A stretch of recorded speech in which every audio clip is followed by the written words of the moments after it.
Chapter 5. The Cave. Life is often composed of a myriad of fleeting images and noises that escape our minds as soon as they enter.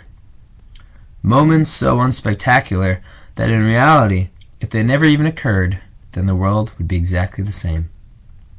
On rare occasions, we are gifted with an oddity, something that makes us take pause within the ever-swirling world of continuum. They linger and fester for days or even weeks, from the swooning sound of a song to the ill-fated sight of your next heartache. Like most moments, though, these oddities will die. They will leave us and fly far and away from the glut of remembrance. For this tragedy do not fear. We are given but a few slivers of impression, events that will forever intertwine with our memory and self, moments that are seared to who we are.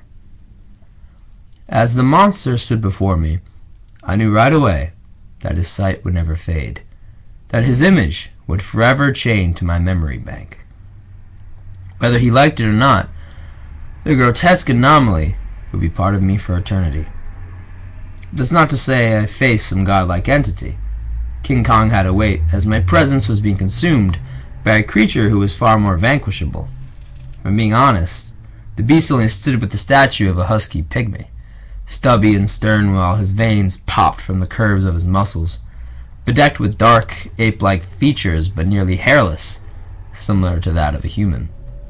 Half of his right arm had been butchered, still festering, while his face was sliced up and scarred.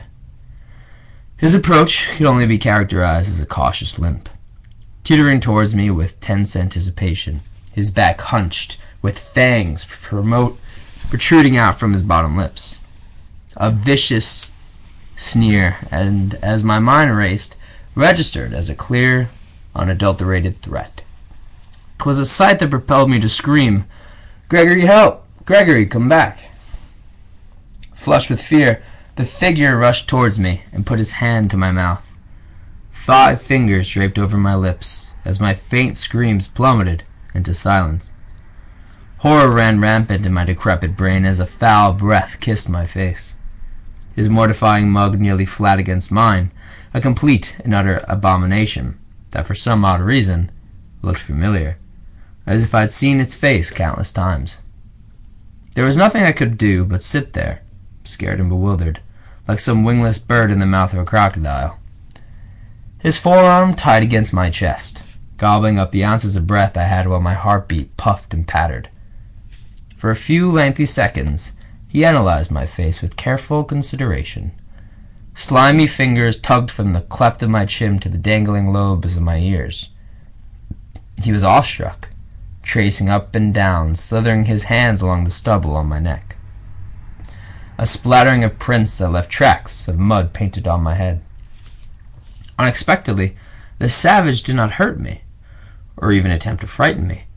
Instead, his face turned from earnest curiosity into childlike amazement, its bulging evergreen eyes locked onto mine onto his.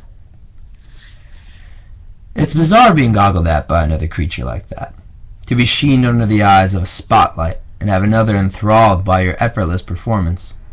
I suppose the only thing similar is when a fresh newborn is being passed around, held by all of its aging relatives. The wide majority of us have forgotten that feeling with the passage of time. Others yearn to recapture it. It's a unique experience that's difficult to replicate. For a moment, in their hands is an untainted purity they've yet to touch. With it, they can impart their delusions of grandeur onto a blank canvas, and hope that it's not a superficial, surreal shield to hide its hollowed innards. As I sat there, I did my best to not disappoint my admirer and sully his rose-colored glasses. Like most things I try to accomplish in life, I seem to have failed. Our brisk departure into felicity was cut short, as his eyes welled and his face curled into anguish, thunder booming above while his tears rained from below. Waterworks streamed from his eyes down into my chin while I had to lie transfixed in perplexity, his forehead crumbling against mine as he fell weak and plummeted into my embrace. My arms grew heavy while I swaddled the circus freak until his tears ceased to fall, and he could sit up straight. He reeked of dried-up blood and grime. Pairing with his stench was a face not even his mother could have loved. Devilish ears I doubted even functioned as they hung bitten and chipped, skin ashed and coated up and down in welts and bruises, constantly having to writhe his tongue against a deep claw mark that stretched across his right cheek, a deep slash that needed a dozen or so stitches. His hair was peeling from his body, a peppered gray carpet that rested thin across his entire body. His whole appearance odd, to say the least. Gently he patted at his right arm, which looked like it was sawed in half. The wound was fresh and bubbling. "You poor thing," I whispered, while I watched the water from the sky drizzle atop an arm caked in scarlet. I desperately wanted to help, but did not understand how. "Where did you come from?" I asked, more of a self-serving question, as I knew the beast wouldn't be able to answer my calls.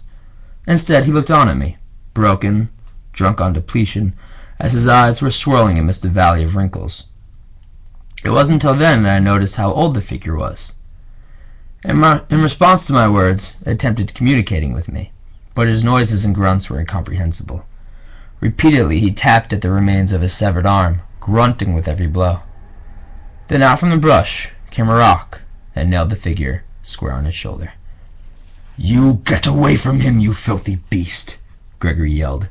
The gray figure screeched at him and then sprinted off into the wilderness. Movement rustled and flashed for a splinter of a second while I was left addled and amped. "What the hell was that?" I asked, the only words that seemed to matter in my mind. Gregory, equally perplexed, exclaimed, "Nothing more than a demon, a fiend." I looked at where the monster ran off to and shook my head. There was something about it that entranced me, a feeling I rarely shared with anybody. Beyond interacting with my family, expressing sadness was something I avoided like the plague. I never had time for it. I never could understand it. Resenting it all my life created a level of embarrassment, one that would catalyze every moment I felt such a terrible emotion. Despite all of that, I couldn't help but empathize with the animal. No, it's something else. Something different. "Regardless, we better move before it comes back with friends," he scoffed. I nodded in agreement, as the man was correct. But before I had the chance to voice my grievances, I was propelled onto the giant's back. No rhyme or reason.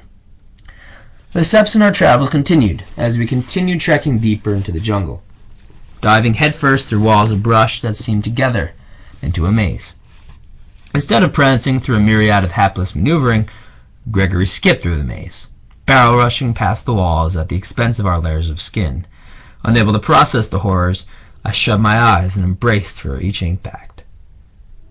Too distracted by the stomps of lightning and slicing of wind to voice my duress, complaining would have just extended our torture, left toiling in the sinking feeling that I was strapped to the front of a roller coaster gliding onto fractured tracks, both of us blind to where we were going, trusting instinct over calculation, while panic drummed around us.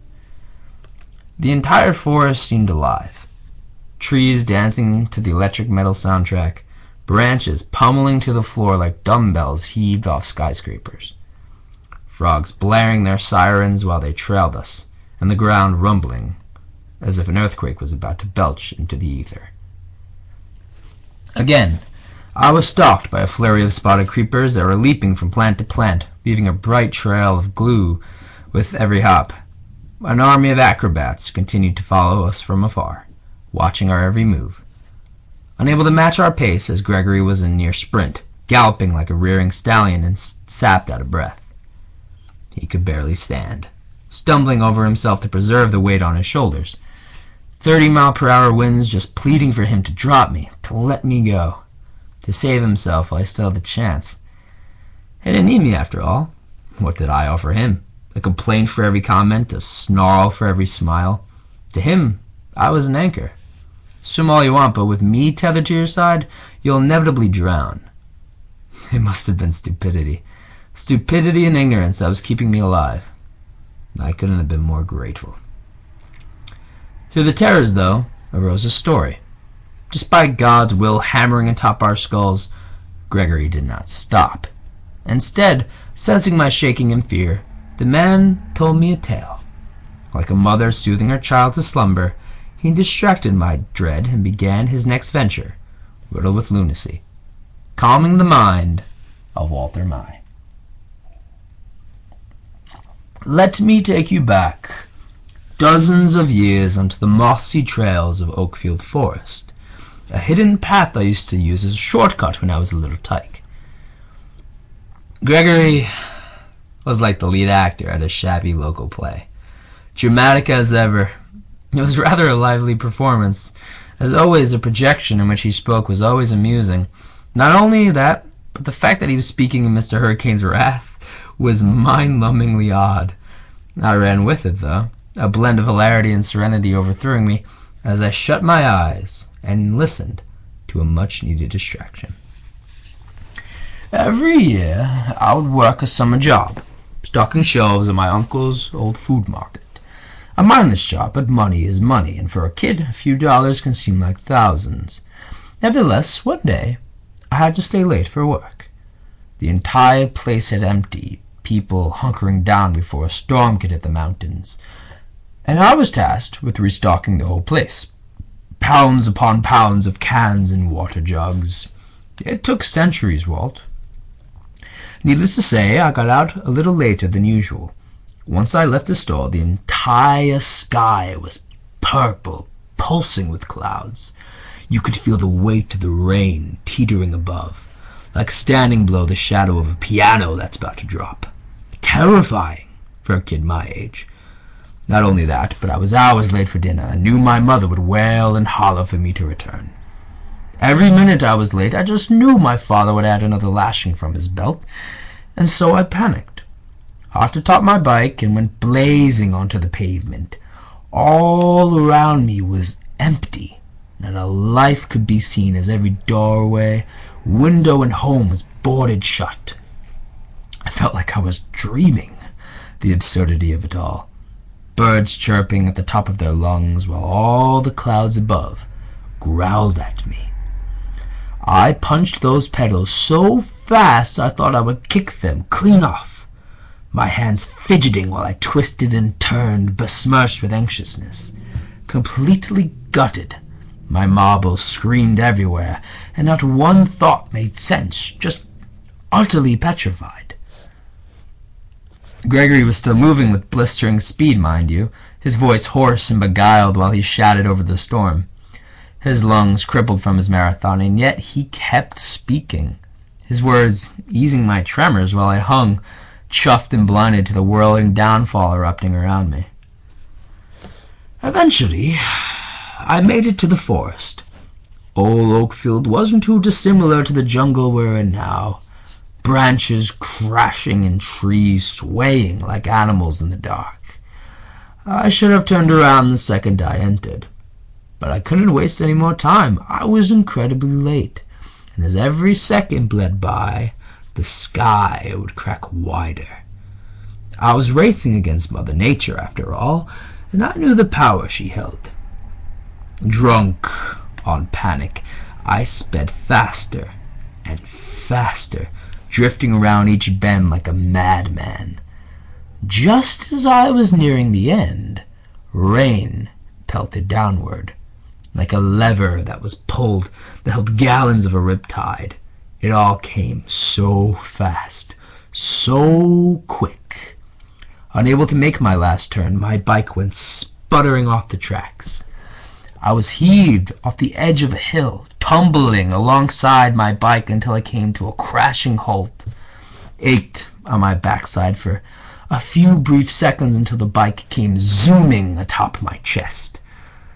I couldn't breathe, Walt, and I couldn't see anything through the havoc of rain, and so I sat, ribs cracked and head concussed while the storm splattered atop my face. That's where I spent the night, collapsed in mud and delirious while water nearly drowned me. I was so young, and there was no doubt in my mind I wouldn't make it to sunrise. Alas, I very much survived.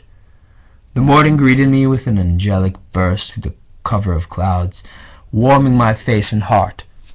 I remember screaming as I heaved the bike off my chest, finally releasing the weight and breathing a full breath.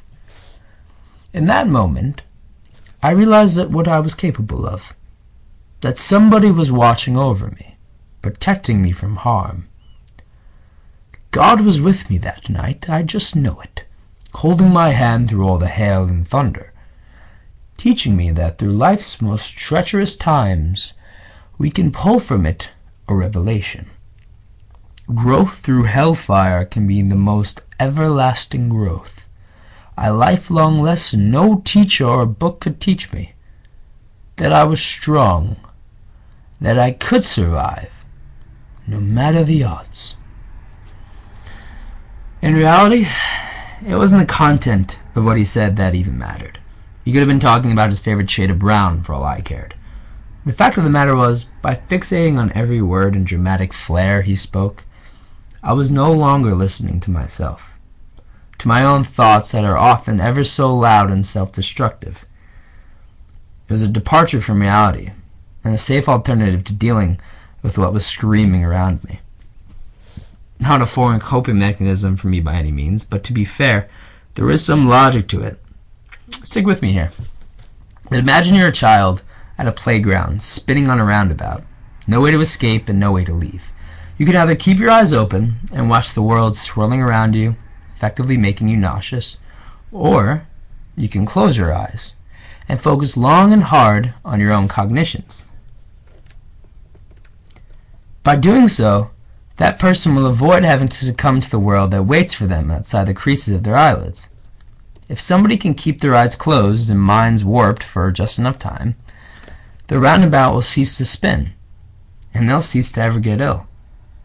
Escapism is quite the addictive substance for a guy like me, and with no entertainment there to act as my fix, an old child's tale would more than suffice.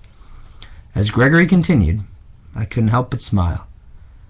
The two of us traveled for quite some time, nearly an hour while we kept scoping our potential havens, his story extending and extending from his home to the hospital, hardly surprising when Gregory's elk-possessed tales equipped with chapters and footnotes, dulled by Gregory's blathering, but clinging to his comfort.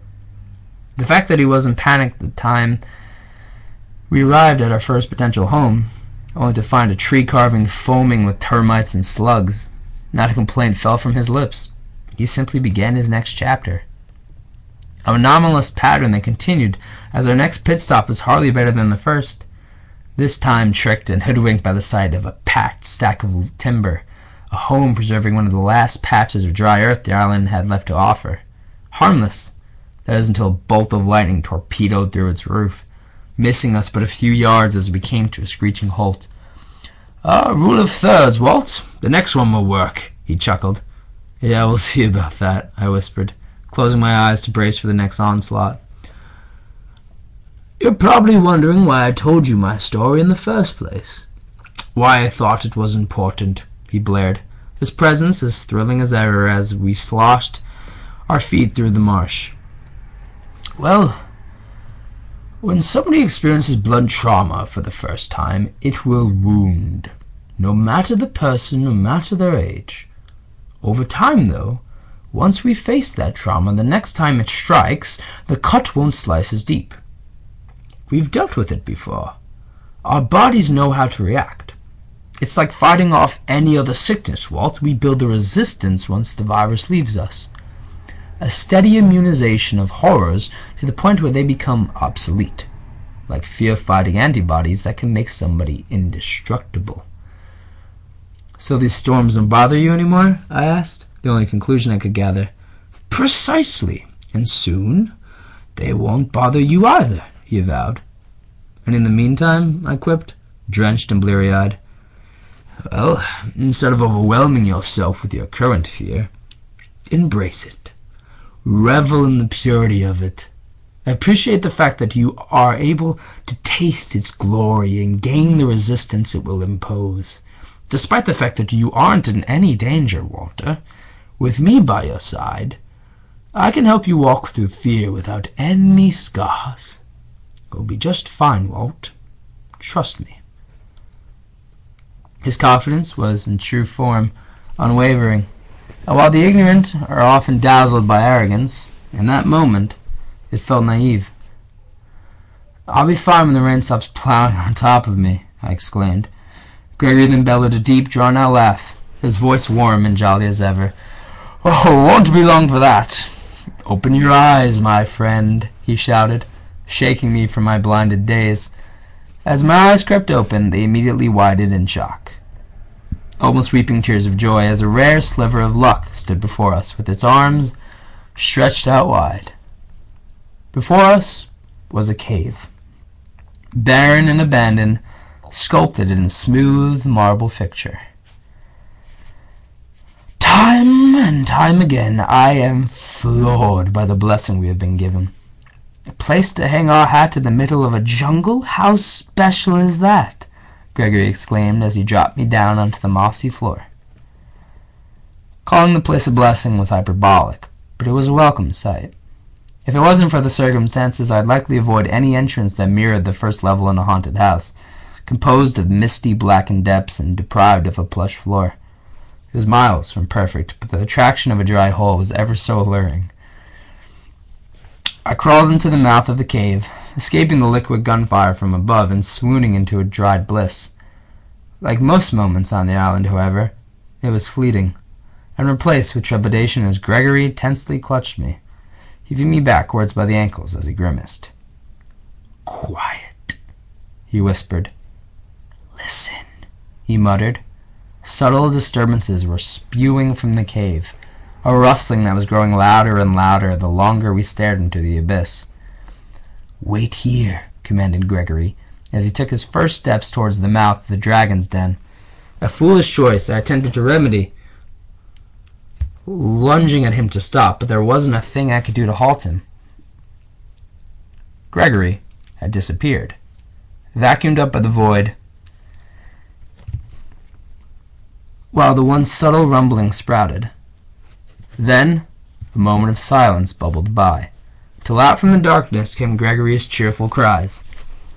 "Hello, my pretties!" clamored the madman from the top of his lungs, causing a flurry of bats to come whizzing atop my head and out the cave. He sprinted after them, chasing them and laughing like an idiot. "Don't leave yet! We were just getting to know each other!" he yelled, cracking himself up to bits. "Ah, lovely creatures, Walter, so very lovely," he sighed, rubbing his belly to calm his cackling. Now, come with me, Walter. I've got something to show you," he exclaimed, and then heaved me up like a baby and hurled me over his shoulders.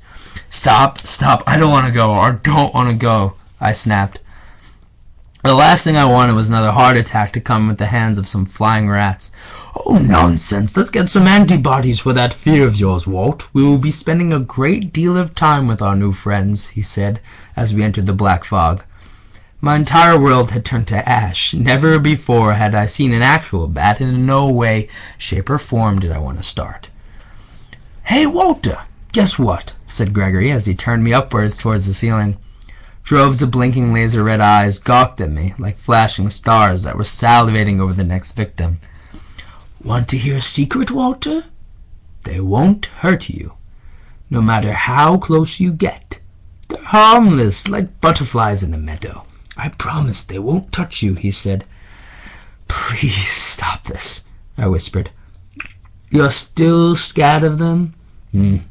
"Allow me to fix that," he chuckled, and then did something that's likely grounds for being shot in the face. The behemoth lifted me, kicking and screaming upwards to the fire-eyed army. Droves of the squawking and screeching bastards pierced my ears, but luckily not my skin, as they all fluttered out from the cave. "I guess they don't like you either," laughed Gregory, who then plucked me to the floor.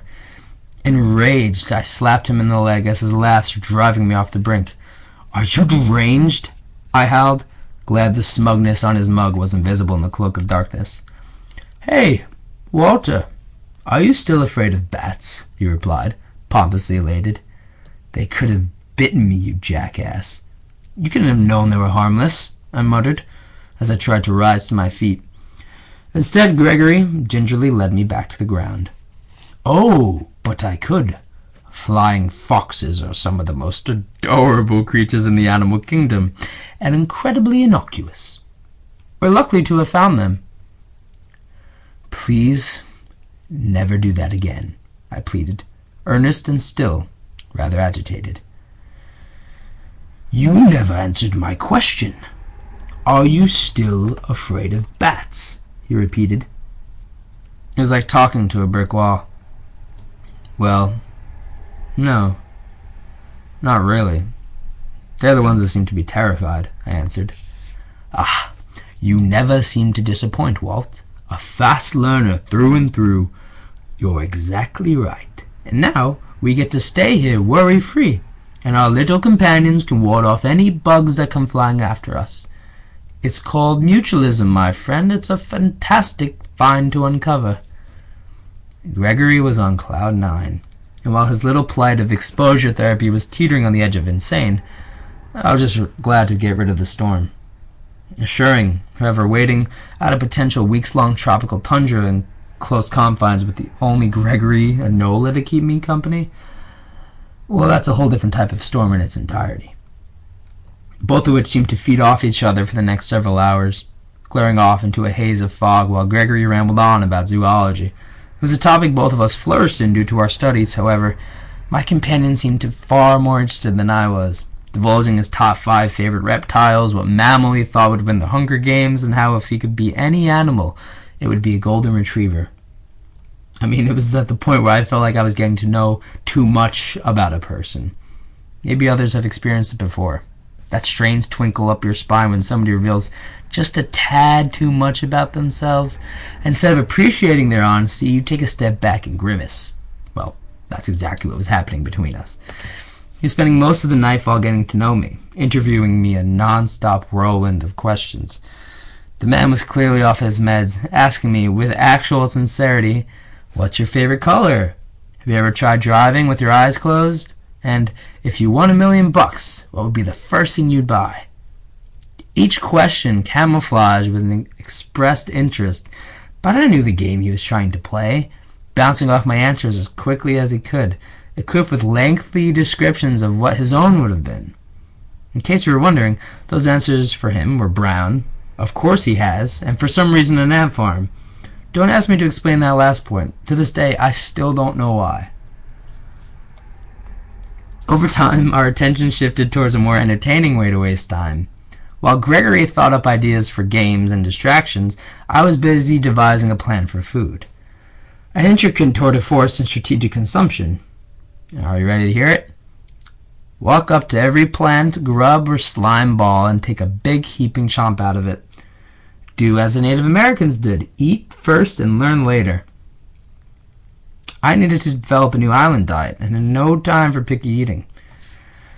Before long, I realized the risk my plan held, and felt rather deflated.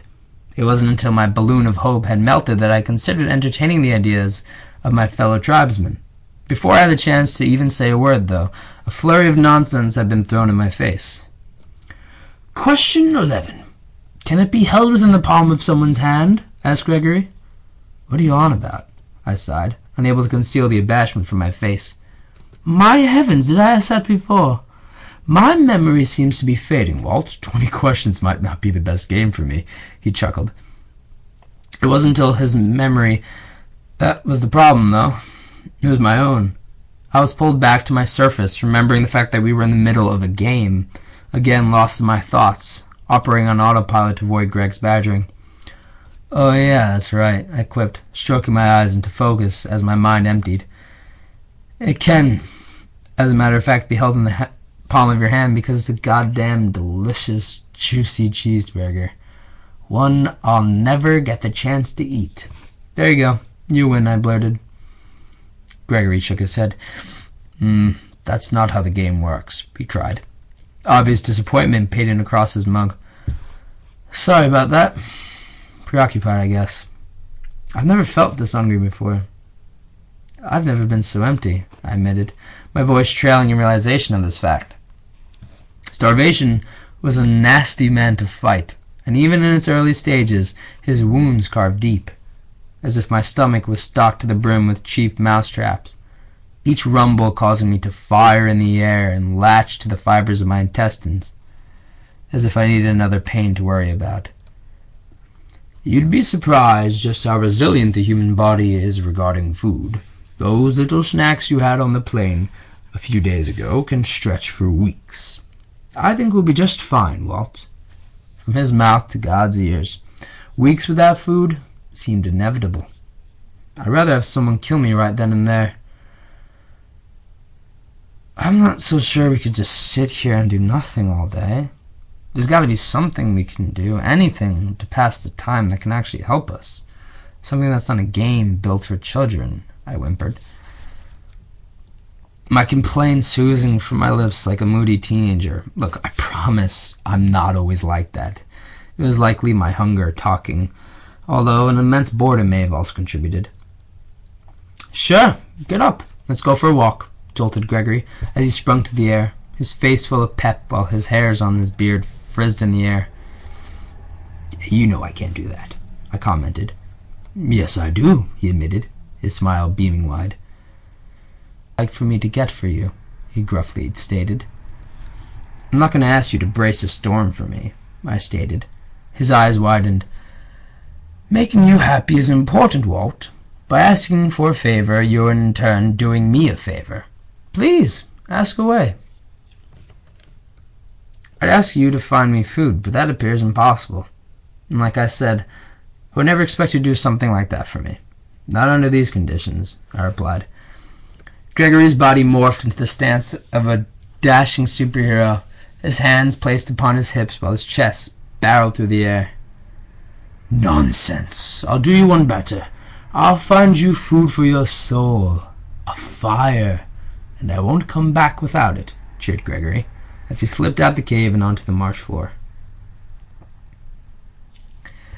Yeah, you do that, I muttered, rife with doubt, busy picking at the freshly formed scabs on my feet. Sludge had made its way under my skin. Hardly a pleasing sight. With my 2 thumbs I oozed the bile from my flesh, and sat back marveling at the random fluids that gushed out from the wound. Despite the dazzling display of self-surgery, my mind ceased to forget the looming target of food. I likely would have eaten my leg if it wasn't for the fact that it had been infected. Perhaps that was a silver lining in my injury. It made me too much of a coward to act like an idiot. Time trickled by as I waited for Gregory to return empty-handed. It annoyed me how he was wasting energy, especially because the only reason he was out there was because I couldn't keep my damn mouth shut. My id doing its best to suckle off the gracious teat of the altruistic. Gregory had entered a war zone, a maze stacked high with verdant walls of wood and barbed wire, housing a flurry of monsters just itching to chase him down and gobble him up. Please, Gregory, feel free to navigate that death trap within the barrels of a cyclone. Expect for me to not feel guilty. A reward of loose nuts or berries wasn't worth my time, and the gift of fire wasn't even worth a prayer. An impossibility should never be someone's goal, and if it is, then you're bound to be disappointed by the delivery of a heaping pile of probability. My probability was either a handful of nothing or for my lifeline to be ripped apart by animals. Alas, after eternity of toiling, my worries vanished, as the bumbling idiot's voice could be heard chattering from afar. "Honey, I'm home," he bellowed, kicking through the thick of forest and entering atop the marsh. "You leave for an hour and come back with that?" I hollered, taken aback by the appearance of but a few sticks, a gangly piece of broken rock, and some fallen strands of coconut husk. Gregory simpered. "I've come back with something far more marvelous than fire, Walt," he avowed, and trudging through the mouth of the cave and throwing his supplies into the floor. "And what's that?" I asked. In a rush of excitement, he cupped my face with the palms of his hands and daggered me with his eyes. "An idea!" he exclaimed. One of the sticks Gregory brought was quickly transformed, as the man sharpened the timber, retooling it with the meticulousness of an OCD patient and a bright, glowing grin. It frightened me how confident he seemed. For someone to be so certain, a high level of rationalization must be implemented. Only during that process can somebody's mind be changed. Seeing as how that ship had likely sailed, I had to trust a man whose brain appeared to be a few cents short of $1. Gregory's fists growing red with blood as he sliced and diced the spear at a feverish pace. "You're scaring me here," I admitted. He looked deranged, like a man plucked from an abandoned island, so I guess it made sense. "The only thing that should be scared is that little armless friend of yours," Gregory answered, his blood seeping down the shaft of the weapon.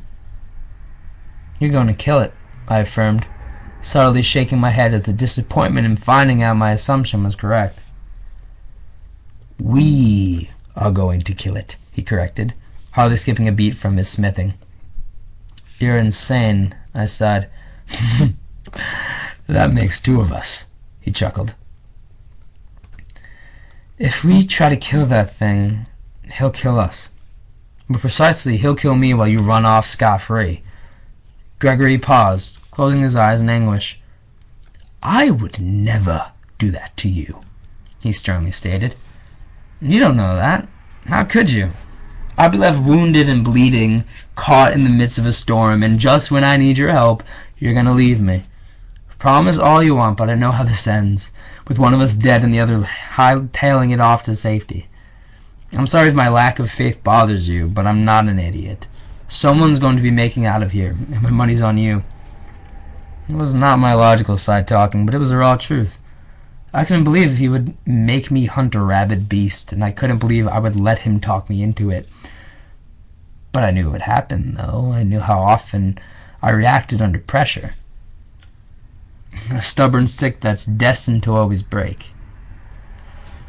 "Walter, look at me. Look at me. I will never abandon you. As long as the 2 of us are on this island, I swear to you I'll never treat you like that, like some means to an end. My end is your safety, and I'd never jeopardize that." His gaze was unflinching, reading my face and all the emotions that swirled atop it. "I can't hunt anything. I can't move, and I can't think. What makes you think I can just turn a switch and be fine?" "Look, I'm not a soldier. It's just not in me," I pleaded. "You don't know that. Nobody does. You say it's not in you. I say bollocks. I say you don't know what's in you unless you rip it out of yourself. Everyone is capable of anything if they're able to pull it from within. Fear will flatten with the fist of the mighty, Walt. I say you try to find out exactly what's inside of you before you claim what you lack. Let's instead find out just how mighty you can be," he scoffed. My callous shell was immune to lame motivational speeches, but in all honesty, part of me wanted to believe him, to feed myself with a rare fuel of chutzpah. Alas, the rational side of my brain still couldn't wrap my head around the joke of a possibility. I mean, look, he's long gone. Miles separate us, and we're outnumbered.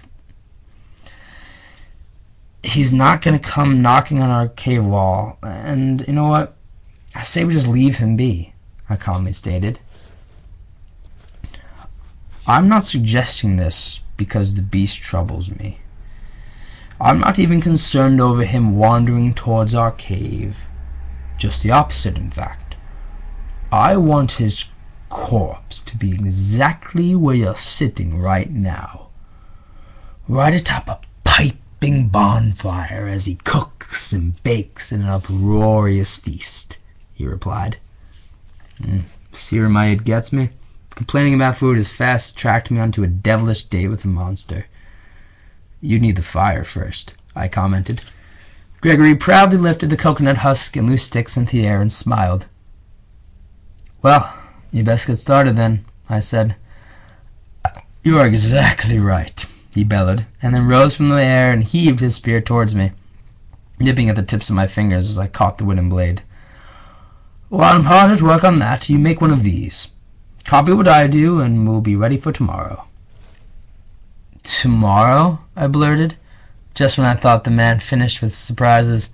"Like you said, miles separate us. Let's not wait a while and let those miles increase any further," responded Gregory.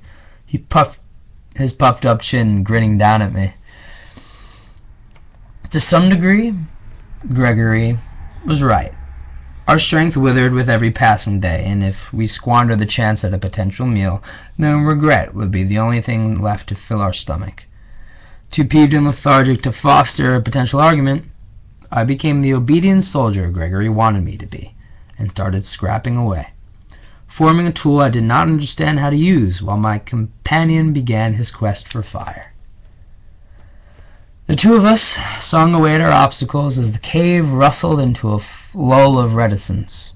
Silence was a beautiful gift when given by Gregory, and instead of punching that gift in the mouth, I clung to it as long as it could possibly last.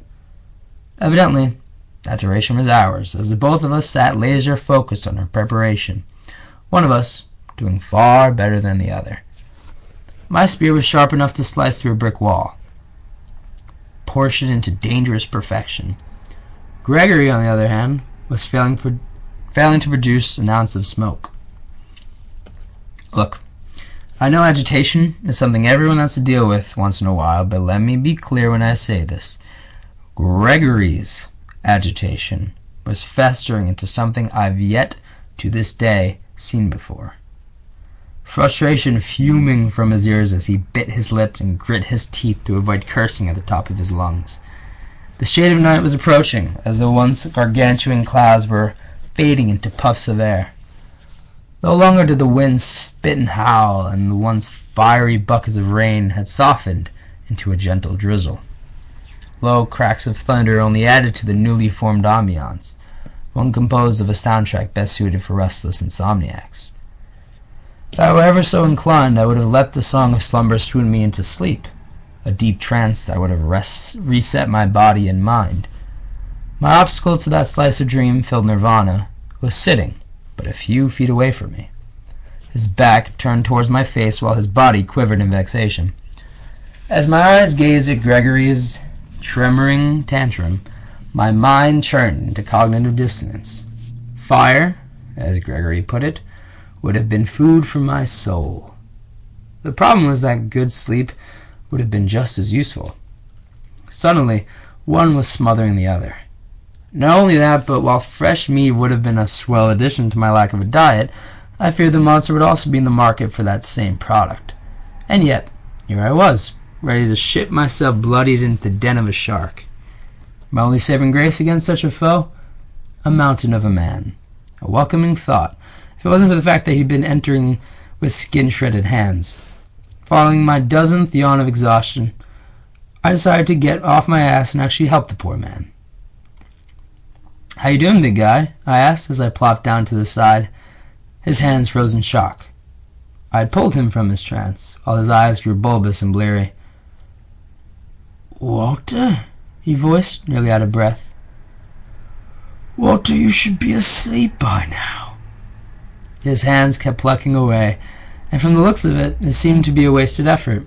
His tools were now black and feeble, pieces crumbling to the floor with every strike. "I would love to, Greg, but I'm a bit distracted at the moment. Your little project has made sleep pretty much impossible. It's been getting fairly annoying," I admitted. Gregory's hammering and grunts still echoing in the cave while I spoke. There apparently not enough evidence to explain why I was having this difficulty. For some odd reason, he appeared perplexed. "It's gorgeous out, Walter. The storm has subsided and the moon has graced us with her presence. A true beauty tonight. That should be all that's needed to put you to rest," he exclaimed, still busy with his work. Yet his hands were soaking red. This sight ravaged my spleen. I couldn't understand his lunacy, his foolish commitment to a few spurts of smoke. "You know, those hands of yours are going to get infected," I suggested, a logical warning. "Your point?" gruffed Gregory. An illogical response. "Yeah, you're done," I affirmed and wrenched the blade from his palms. Gregory, without skipping a beat, ripped me to the ground and plucked them out of my grasp. "Awfully sweet of you to worry about me, but I'll be just fine. After all, I'm doing this for you, Walter." His words, coated in warmth, but his expression told a different story. His forehead pulsing as bright as a tomato, while his veins shined in the moonlight. Clearly agitated. I know you're doing it for me, and that's why it bothers me. On no grounds should you have to poison your blood to make a fire that'll never spark, I exclaimed, thinking my offering of guilt would be enough for him to concede. Tell me the real reason you want me to stop, Gregory answered, a smirk emerging from his lips. Thus began our next game. What are you getting at? I poked, playing with a toy I've yet to tinker with for quite some time. The truth, he answered. You say you don't want me to hurt myself, because then I might fall ill. What you fail to voice is what me falling ill would mean for you. The repercussions that will beguile your hopes for survival. That's what you're interested in. Not me. He was testing me, throwing a mousetrap without a He was testing me, throwing a mousetrap strapped with cheese, thinking I clapped down on empty steel. Gregory, tomorrow we're going to try to kill a rabid beast. If you're holding your spear with shredded hands, the chance of us killing said beast dwindles. The cost of us not killing is being killed. Do you follow my logic here? I was desperately trying to transfer any form of reasoning into his head. Oh, I hear you loud and clear. You're not worried about my health or my well-being. You're still afraid of the animal. You're afraid of losing the only thing that can protect you from it. Me. He was right with assurance, confident as ever. Of course I am. That thing is built like an ox, and all we have here is a couple of sticks. There's not much more that needs to be said. You're missing my point, he sighed, shaking his head while his timber cooked in friction. Then make it, I snapped. That got his attention, dropping his fire kit and peering up at me with a pair of sapphires. Your fear will be the end of us if you don't learn to control it. To minimize it into dust, he exclaimed, while springing into the air. Following his stroll to the far side of the cave to collect more of his kindling, the monotonous monologue continued. The absolute key to success, Walt, is the deprivation of fear. Fear of failure is a great wall that is a barrier to what we want. To overcome that fear, one has to seek failure instead, for there is no greater fuel than failure. You must make rejection part of your goal, so once it becomes and arrives, it does not scar. It simply affirms what you've sought to accomplish, and then it becomes an experience from which you evolve. If you put yourself on a path towards ambition and overarching goals, then coupled with that mindset, you can do no wrong. Either succeed by failing or achieve something you once thought was impossible. A no-fail situation born from the birth of a cognition. It took time to unravel his strands of sentences, but eventually I was able to conjure a response. So you're hoping to not kill the monster for it to fall apart? I asked, dumbfounded by the mindset.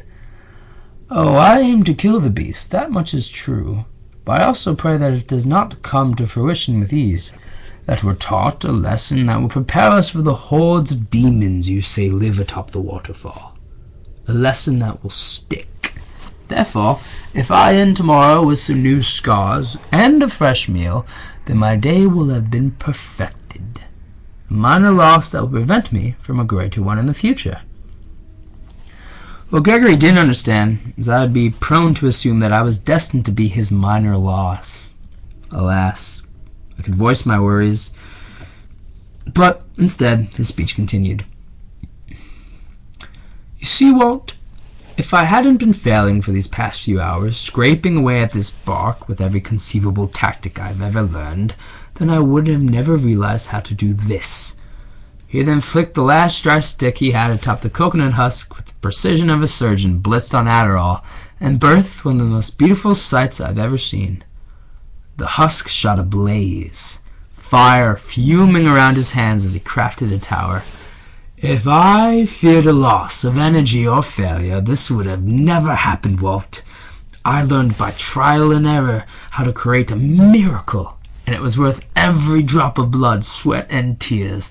Let this be a lesson for you, Walter. With great perseverance, the mighty can... Just as Gregory's rousing speech was coming to a close, a giant huff of wind screamed in the air and sucked the fire into ash.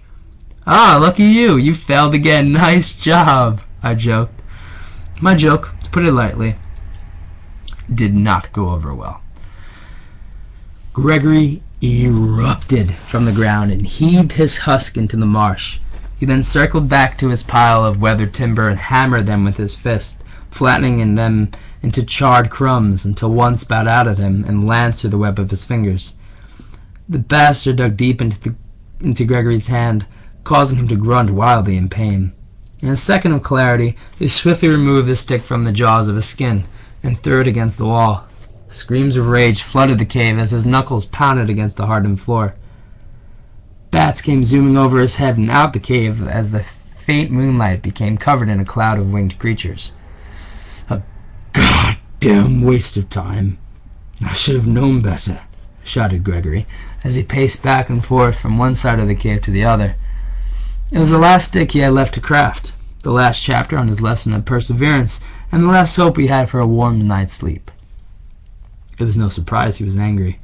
That being said, I didn't expect Gregory to detonate like an angst-riddled teenager. "Are you okay?" I asked, as he began violently picking at his tufts of black hair. He peered up at me for but a second and looked down at the floor embarrassed, as it was coated with his own flesh, his knuckles covered in gashes and his mind finally wavering. It was in that moment where I finally met the real Gregory, a man devoid of polished blissfulness and boiled-down perfection, someone who, like me, was flawed. For the first time I started to like Gregory, not for what made him the stout, adventurous hero he appeared to be, and instead because behind his gloss coat lied someone who had yet to crystallize. Gregory was someone who didn't have all the answers, and someone with still room to grow. A man who wasn't made of stone, and a person who, whether he liked it or not, was down on my level. I never admitted how much I admired him more as he sat there, staring at his blackened and bloody fingers and shaking his head. Nothing but silence and the pattering of rain to drown his intense breaths. His face cemented with a grim frown as his fists clenched and relaxed as waves of pent-up rage sailed through him. Eager to calm the beast, I thought up potential distractions that could help the situation, maybe even erase his nerves. I was a naive guy back then. "How about we play a game? I know you like playing 20 questions. I'll think of something for you," I offered. It was the only ammunition I had to fire. When dealing with a toddler-like tantrum, the only fixes I had were toddler-like solutions. But Gregory was unmoved, still too full with glut of shame to even flinch. "Look at me. Look at what I've done. It's as if I'm insane. Yes, that must be it. Losing my sanity just when I need it most. I'm so sorry, Walter," he said from the corner of his mouth, his face still docile and melancholy. Luckily for him, he was completely wrong, and I was more than happy to point out why. If you're ever questioning your sanity, by doing so, you're effectively proving your sanity. Our jobs don't dwell on what makes them weird, they simply do weird things. Take it from a guy with some experience here. You have nothing to worry about. You just need some sleep. Out from the block of mortification appeared a slight grin. For the first time, my words weren't challenged. They were instead accepted with a smile. "I suppose you're right. I shouldn't give in to my emotions like that and lash out. I'm such a fool sometimes." He was on the verge of tears, an emotional giant through and through. Abused by a grown man's puppy dog eyes, I chuckled. Don't beat yourself up about it. You're allowed to get mad sometimes. Gregory looked me dead in the eye, serious as ever. Frustration is a poisonous feeling, Walter. It clouds our minds in some of our most challenging moments. Patience and logic become suppressed by a juvenile emotion, something children feel. They spawn temper tantrums for the weak-minded, and I am not weak, Walter. He didn't understand that he had nothing left to prove. His weakness was his greatest hidden strength, but he was too bullheaded to realize it. Calm down. It's fun to give in to your emotions, Greg. That's when your true self shines. As long as you do it in moderation, you're golden. Do too much, they'll call you insane. But once you start believing them is when you should worry. Not now. I learned that the hard way when I was young. Believe me, it's a tough balancing act. After more discussion, I finally convinced Gregory to hibernate for a few hours. The folds under his eyes were screaming for rest, and if tomorrow was a day for the great hunt, then it would warrant a great sleep. As time passed and Gregory's words were drowned in yawns, he seemed to be at ease. A rare burst of tranquility lined the walls of the cave as the two of us nestled to the earth, transfixed in stillness, watching the bats soar above, softly listening to their wings cut through air. Swarms of the flying rats blew in from the entrance of the cave and found their homes in the decrepit rock, returning with insects plump in their mouths as they enjoyed a nice midnight snack. Gregory was right. I was no longer afraid of the dark angels that fluttered in the night sky, basking in the light of the moon that was searing through the swarm of fog, gifting us with the aid of light, making the picture of the adorable vampires crystal clear. Harmless darlings that seemed majestic, and yet all my body wanted to do was jump up and take a heaping bite out of one of them. Sadly, starvation pales in comparison to the comatose-inducing effects of my sleeping pills. It made every minute feel like 10. Your mind constantly active, constantly searching, confused while you're neglecting yourself, thinking you need reminders for the foolish person you've come to be. Those reminders come in the form of stomach convulsions, effective deterrents to a calm night's sleep. I twisted and turned as my belly clattered, hoping to find a position that would thwart my next reminder. Unfortunately, I was left with nothing more than wasted time and an amplified injection of fatigue. My last attempt for sleep turned me into the gaze of Gregory, facing his blackened fingers and troubled mug. Blood dripping from his hand and onto the cave floor. It was the only reminder that I wasn't alone on the island. Drop by drop they fell, filling in the gaps of time where his senses fell stagnant. Attempts to ease my stress were circumvented by the appearance of the man's two eyes. They ceased to blink, hypnotized by something from afar. Gregory's breathing escalating while he rose from the floor, his line of sight failing to shift while he put his finger to his lips. Gingerly he lifted me into the air and scuttled to the entrance of the cave. Water still dripped overhead while we moved. I was pleasantly surprised by the lack of pain in my legs, and as I followed, and yet I was too confused to even celebrate. "Do you see?" whispered Gregory. I analyzed the field in front of us. Only empty marsh flooded with puddles, violent sunflowers drowning in the rain, trees still swaying in a slow dance, and a short slab of moss that acted as a haphazard perimeter. Nothing was of note. It caused me to shake my head. "He is here," gruffed Gregory, certain as ever. "Our meal has come to eat." "Stalking us in the brush," he continued. Again, I stared out into the field, seeing nothing. I stepped further out from the cave, ready to inspect before I was pulled from behind by the tail of my shirt. "Yeah, there's nothing out there," I affirmed. He ignored me. Instead, Gregory continued to gaze out from the cave, as he cupped his hands into the shape of binoculars and scoped out the terrain. "Walter, if that was the case, why do you think those bushes over there keep moving?" He nodded his head towards a group of thick leaves that clustered together about 30 feet from the cave. "Wind, Gregory, only wind." The man was clearly paranoid, likely symptoms of starvation clouding his judgment. It worried me as his eyes remained locked on the discreetly swaying leaves. "Incorrect. The wind is blowing to the east, my friend. That thicket keeps shaking back and forth, no clear direction in sight." For the first time, Gregory turned with a solemn expression on his face. "Try again, Walter." Once again, I gave the immutable portrait one last gander. My nearsightedness swallowed any clear view of the area. Nevertheless, I rubbed my sockets and stretched my neck forward, zeroing in on the movement, spotting, as Gregory stated, a potential anomaly. "Is that it?" I asked, raising my arm to the point at the invisible stalker. Immediately, the movement stopped. Behind me, a choir of bats squeaked and chirped as they too glared at the outskirts of the cave. It could just be the rain, Greg. I wouldn't worry about it. In a nasty tone, Gregory snapped at me. "How could you be so blind? Try again," he boomed. "If you know the answer, then why ask the goddamn question? Go ahead, what is it?" I yelled, matching his ill-fated tone. The yelling was necessary due to the pounding noise of the bats, whose voices grew into a slight screech. Also due to the fact that Gregory was turning back into a jackass.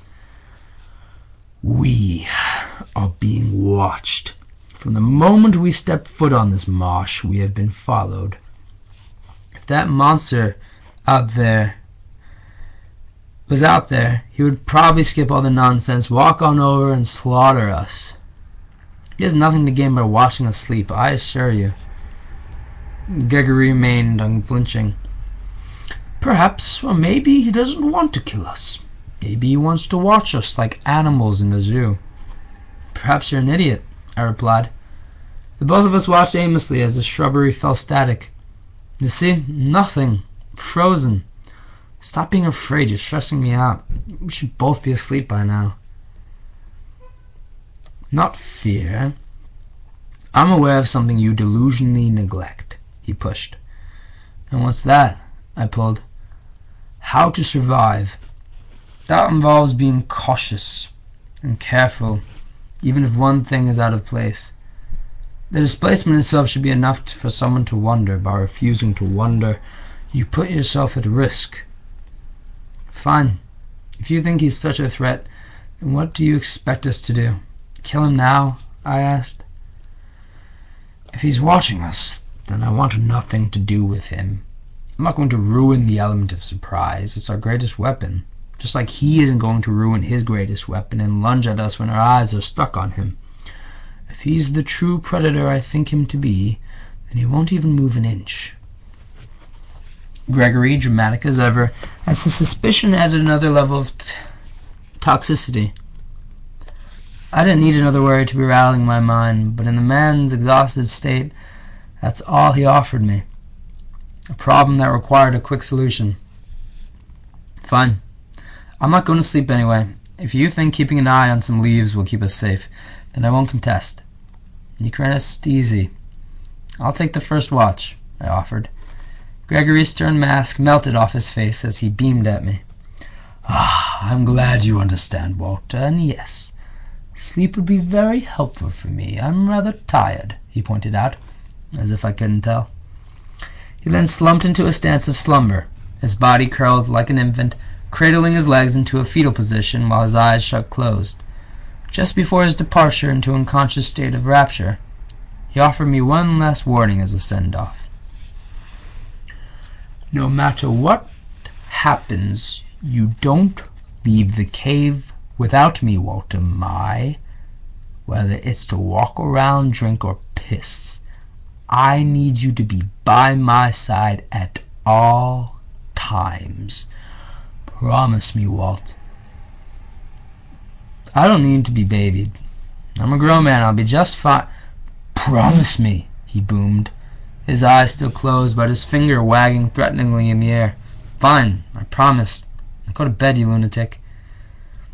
Look, Walter, I don't need to frighten you. I just want the best. I just want to show how much I care." "Yeah, you're not the best at a lot of things," I exclaimed. His head then whipped into the air as his mug was dressed in sorrow. "There's something wrong with everyone, and sometimes it seems like you seek that out of me.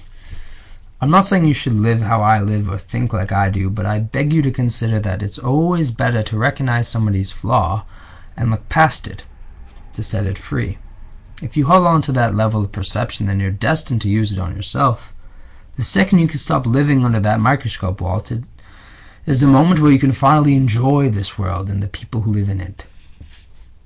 Alright, I get your point.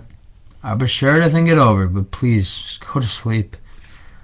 Yes, sir, he bellowed, and clamped his eyes shut. Not 2 minutes passed before the sounds of heavy snores puffed in the air, a cruel reminder of the glorious gift I was missing out on. Gregory was beyond lucky. No pills, no white noise, no fancy mattress, just a floor. Passing out that quickly was a present from the heavens, and something I desired since the day I was born. So while Gregory snoozed and dreamed his childish dreams, I stood. I stood there for almost 2 pointless hours analyzing a fictitious delusion of a paranoid maniac. Luckily, I had company to help keep me awake, as bats hovered above. A winged arch composed of haunting creatures perched the edges of the entrance from behind me. They watched my patrol with their ghastly eyes and pitied me while I wasted precious hours of sleep. Time playing a heartless trick upon me while I struggled to stay attentive, creeping to a brutal halt, just when I needed it to accelerate, to take me sailing through space on a high-speed trip past tedium.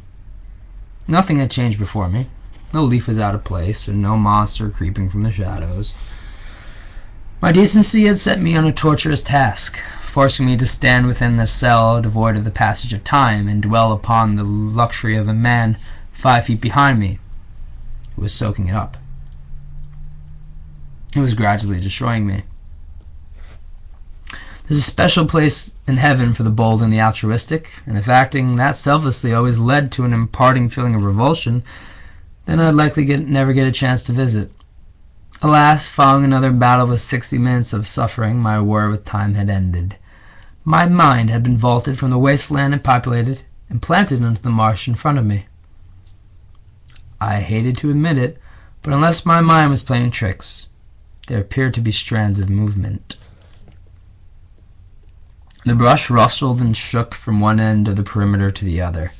A barrier etched with wildly kept hedges, plush with thorns and wooden rods. Not something that would animate without cause, and yet animate it did. The surrounding bats joined in on the panic, chattering amongst themselves as I took my first steps out from the cave. I'd broken Gregory's promise, but it wasn't without reason, as it brought the movement to a screeching halt. Perhaps Gregory was right. Perhaps the monster was still out there, waiting, watching. It was a thought that failed to impart even an ounce of fear. I'd been in the face of the beast before. He didn't seem interested in hurting me.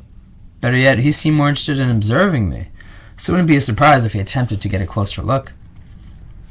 Satisfied with the now static shrubbery, I headed back towards the cave. Just before my neck had turned, though, again, another shake of the perimeter wall.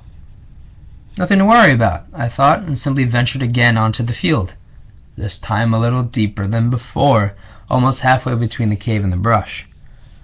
Once again, my tactic proved successful, and once again the effect faded right before I was starting to return. In that moment, I felt my first spark of worry. I wasn't a fool. I understood what the monster was doing, pulling me closer with every movement. I didn't expect that level of cleverness from a wild animal. Its intelligence must have been greater than I predicted. However, it wasn't something worth testing on my own.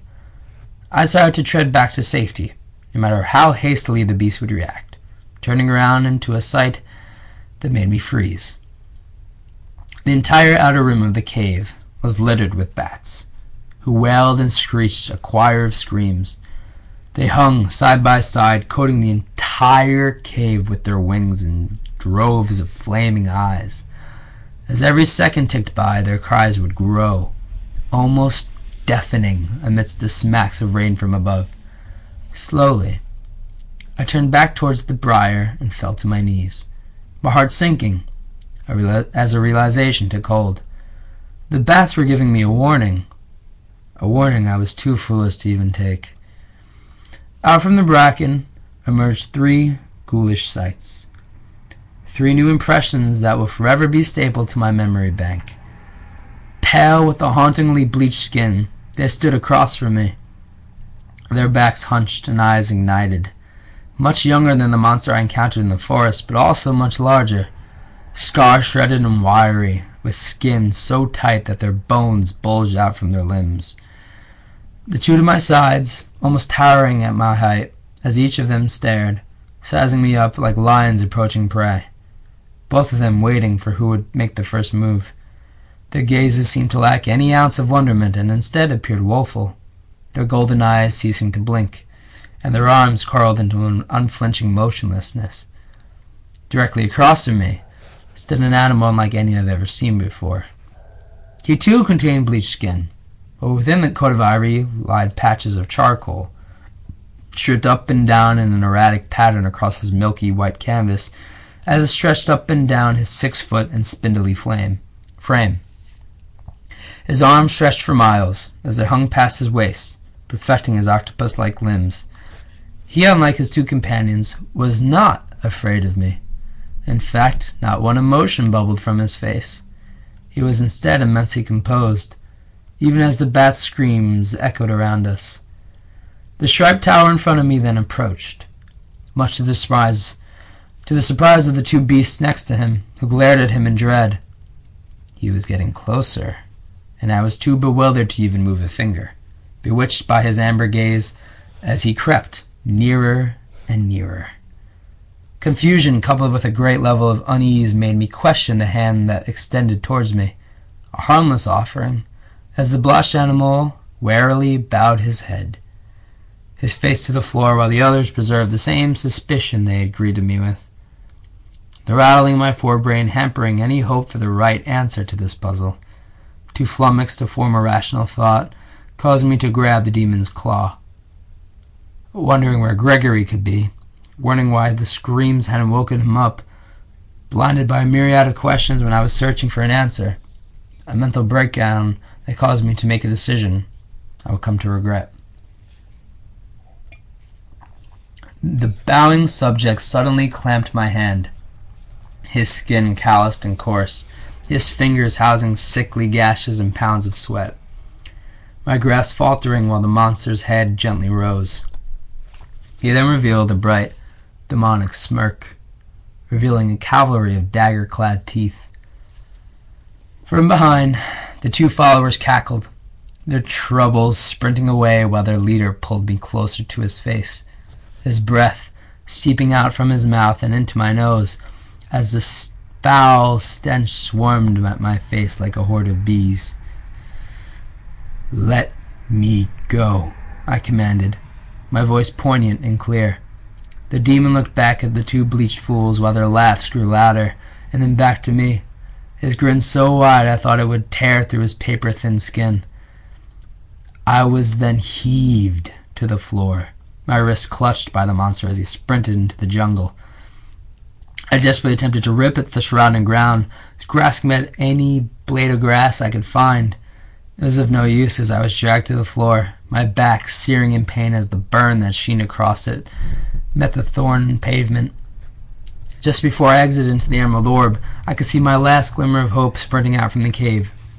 Gregory was darting towards us, spear in hand and determined as ever, a momentary mirage of promise that was consumed by the jungle's teeth. Smacking across the forest's turbulent carpet while the beasts sang with joy, hearing me, heaving me atop their shoulders, and even tossing me to one another while they laughed and hollered, a sickly game that confirmed everything Gregory suspected. They were nothing more than fiends, not the ravishing anomalies I thought them to be. Mindless brutes just like any other animal, but twice as big, and twice as bone-chilling. The 3 savages creating a great distance between themselves and Gregory, as their movements were rapid and cunning. They must have known the jungle like no other, darting towards each other with an unmatched pace. Where they were taking me, I did not know. I did not have the energy to care. My chest had grown tight, and I choked for every breath I took, as anxiety rang through me. Unable to process anything that was surrounding me, slipping into a terror-wrapped coma. I couldn't tell you how long those inbreds held me captive, how long I was tossed like woeful prey or battered against the edges of the earth.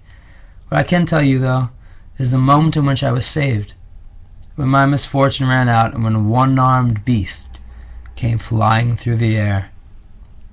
He speared through the striped barbarian's gut, pummeling him to the ground where he clobbered against his face, suffocating his esophagus while his stub splintered and spurted blood atop his mug. One of the fallen beast's comrades tackled my would-be hero off its leader and wrangled him to the floor, stuffing his arm under its neck.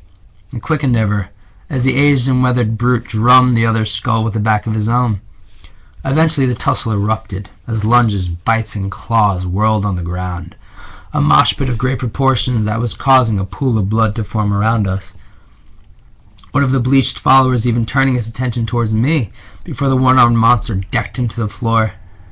My saber then lifted the arm of its fallen foe and stomped with 2 feet atop it, snapping the bone clearly and cleanly through the skin. It was a sight I thought I'd never see. Human-like creatures ripping each other apart, limb from limb.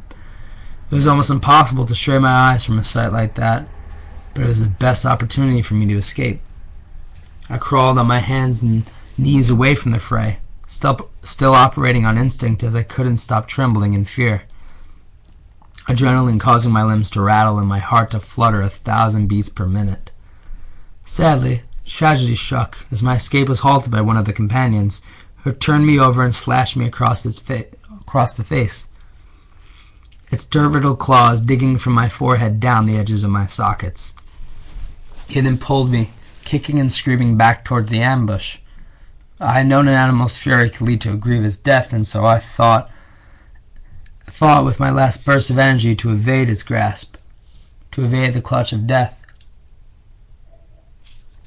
I remember looking up at the monster's face and being overwhelmed with regret. For not getting stronger while I still had the chance, for not learning while I still had the chance, and for not changing while I still had the chance.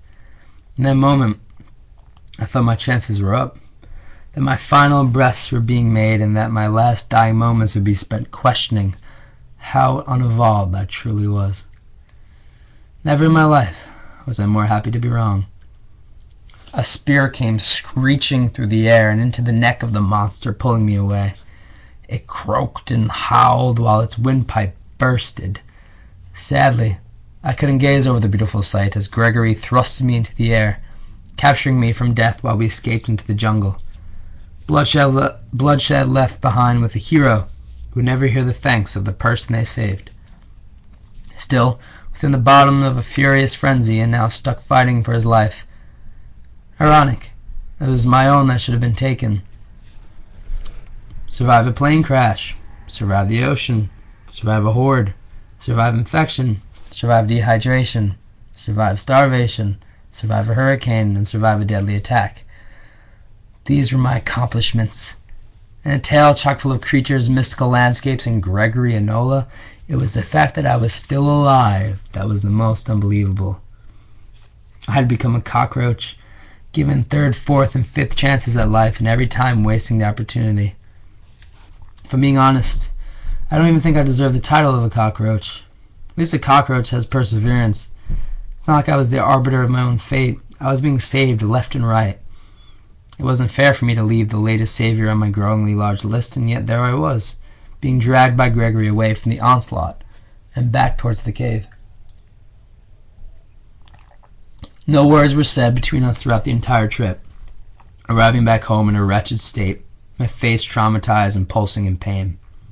The bone below my socket smoldering in agony. Pain thrust aside as my focus lingered on a broken promise. My betrayal shattered the building blocks of trust I had been forming with the man, and I knew he'd have trouble forgiving me. A man like Gregory, someone who holds morals and trust to the highest of standards, must have been heartbroken. My curiosity sullying both my safety and his. If I kept it up, there'd come a day when he'd stop saving me. The sad part is, I wouldn't blame him. "It's my turn to take watch. Your turn to sleep. Get to it," he commanded. Not even looking me in the eyes, he watched over the entrance. I knew the task he was about to endure. the internal wrestling he'd have to face. Eager to erase the blunder from his mind, I offered an explanation. Look, I know you said to stay in the cave. I know you made me promise. I'm sorry, I shouldn't have broken it, But you did it anyway, he sighed, gasping deep breaths to calm himself. He seemed broken, his back flat against the cave wall while he whipped the smothering sweat from his eyes. You must think I'm a joke, Walter. An aging, lonely man who's too busy speaking to listen, too busy worrying to wonder. Someone who can't think as rationally imperfect as you. Someone to aim your laughs at, and someone who's best ignored. Like my words are just filler to fill your ears whenever you so please. I talk because I worry, and I worry because I've lost. I've lost and I've bled. I can't let you slip through my fingers like so many have done before. I need you to listen. I need you to let me protect you. To consider my cautions and trust somebody who is doing their damnedest to keep you alive, he muttered, his voice tender and wavering, still doing its best to preserve its strength, but being overwhelmed by the glut of grief. Can you at least accept my apology? I pleaded, knowing I wouldn't sleep a second, knowing a betrayed man was hovering over me, that his gaze would sting worse than any wound. I'll accept it in the morning.